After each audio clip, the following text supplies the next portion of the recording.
Alcohol, one of the most commonly used and abused drugs in the world, comes in a variety of forms and does one thing quickly and well. It changes the way you feel. But to what do we owe these feelings of release and freedom? How could the ingestion of one simple substance so drastically change not only your actions, but thoughts and perception? As alcohol enters the body and makes its way to your brain, it begins to interact with your neurons or brain cells. In our previous video on marijuana, which you can click here, we explain the actions of neurons and their chemical messengers called neurotransmitters. But there are two main types of neurotransmitters that these neurons use to communicate or send electrical signals. Excitatory neurons use glutamate, while inhibitory neurons use GABA, the yin and yang if you will. Much like the zeros and ones of a computer, these two messengers have contrasting roles. Glutamate begins a wave of excitation, while GABA not only inhibits this flow, but helps to organize and differentiate the results in your brain.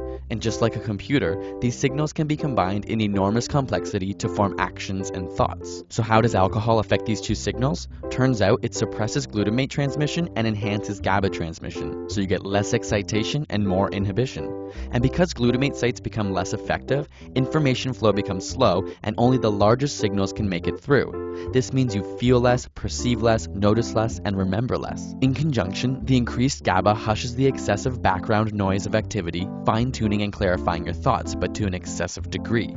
This is why you may have heard that alcohol is a depressant, but inhibition of your neurons is not the same as social inhibition. Instead, it simply cleans up and removes extraneous activity by removing less significant excitation. Without normal GABA transmission, the excessive excitatory action would resemble an epileptic seizure.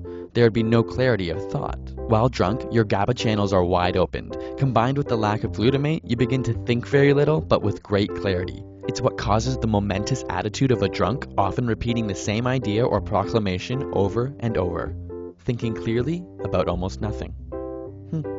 Got a burning question you want answered? Ask it in the comments or on Facebook and Twitter, and subscribe for more weekly science videos.